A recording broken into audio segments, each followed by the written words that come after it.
This pipeline construction video series is divided into 5 sections. This first video covers steps 1 to 7, focusing on the early planning and preparation stages of a typical pipeline project. Market need and business case. A pipeline project usually begins with a market need, because there is a product that must move from one location to another in a reliable and economical way. That product may be oil, gas, natural gas liquids, refined products, water, or another fluid, and the need may be driven by production growth, refinery demand, export opportunity, regional supply shortage, industrial development, or long-term energy planning. But market need alone does not make a pipeline project viable, because the idea must also be tested against cost, routing, land access, environmental constraints, regulatory approvals, political conditions, commercial agreements, and long-term demand. At this early stage, the project team begins developing concept estimates, preliminary schedules, route options, and high-level risk reviews, so the opportunity can be tested before major capital is committed. If the project has enough commercial, technical, and strategic support, it moves forward into feasibility. Feasibility study. Once the business case has enough strength, the project moves into feasibility, where the main question becomes whether the pipeline can realistically be built. At this stage, the project team reviews possible corridors, terrain conditions, land constraints, environmental sensitivities, community impacts, major crossings, access challenges, and early cost exposure. The team also begins to study how the pipeline could be constructed, how materials would be transported, where construction crews may be based, and what major risks could affect the project. This is where early cost estimating, schedule screening, constructability review, and risk assessment become important, because the project must be tested against field reality before it moves into detailed planning. A feasibility study does not answer every detail, but it helps determine whether the project is practical enough to justify further investment. Route selection.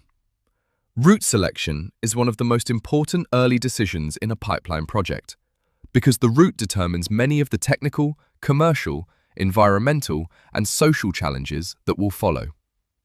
A pipeline may look like a simple line on a map, but in reality, every section of that line carries consequences. The route may cross mountains, rivers, roads, railways, farms, forests, wetlands, utility corridors, communities, private land, public land, and indigenous or native territories. Each crossing and each constraint can affect cost, schedule, permitting, construction method, and long-term operation. A good route reduces construction risk and improves project certainty, while a poor route can create delays, redesign, land disputes, environmental challenges, and major cost exposure. Right-of-way definition. After the preferred route is selected, the project must define the right-of-way, often called the ROW. The right-of-way is the land corridor used for the pipeline and its construction, and it includes more than the permanent pipeline path. It also includes temporary workspace for construction equipment, pipe stringing, welding, trenching, lowering in, backfilling, access roads, and restoration. The right-of-way must be wide enough to allow safe and efficient construction, but controlled enough to reduce land impact. At this point, the project also begins identifying access roads, laydown areas, stockpile locations, pipe yards, temporary facilities, and equipment parking areas. This is where the pipeline project begins to separate into 2 active zones: the working area along the ROW and the material area that feeds the construction spread. Regulatory approval and permitting. Before a pipeline can be built, the project must secure regulatory approvals and permits, and those approvals can shape the entire execution strategy.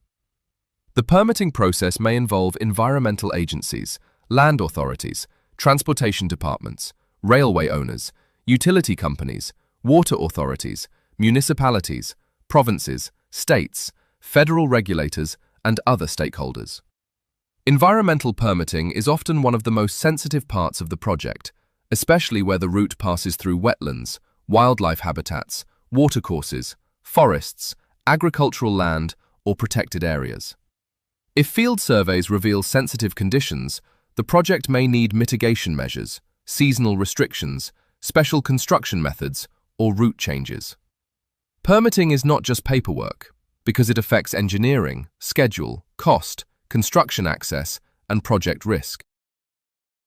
Field survey and staking. With the route advancing and permits taking shape, the project begins to move from drawings into the field.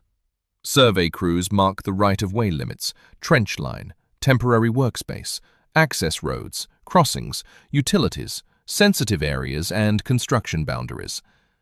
Field survey and staking turn design information into physical control points on the ground, helping construction crews understand where work can occur and where restrictions apply. Survey work also supports material staging areas, stockpile yards, truck routes, unloading zones, and temporary facilities. Accurate field layout is essential because mistakes at this stage can affect clearing, grading, trenching, crossings, and final alignment. Detailed engineering and design. Detailed engineering turns the approved route into a buildable pipeline design. The project team defines the pipeline diameter, wall thickness, pipe grade, coating system, design pressure, valve locations, tie-in points, station interfaces, crossing details, and safety requirements.